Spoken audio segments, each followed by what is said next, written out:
দেখুন কি সুন্দর, রাতের বোট ক্লাবের ফুলগুলো আপন মনে ফুটে আছে।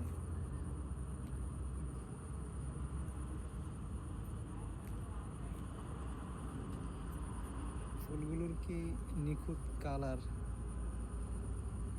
গাছের পাতার ন্যাচারাল যে লুকটা রাতের বেলাও পাওয়া যাচ্ছে। দেখুন,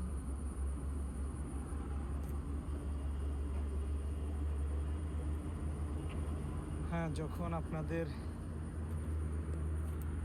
ব্যস্ত জীবনে, কর্মজীবনে অশান্তি সৃষ্টি হবে, একটু বিরক্ত বোধ করবেন, তখন এরকম বোট ক্লাবে রাত্রেবেলা আসবেন, আনন্দ উপভোগ করবেন, মনটা শান্তি হয়ে যাবে। শীতল বাতাস, ঠান্ডা হাওয়া, শীতল বাতাস।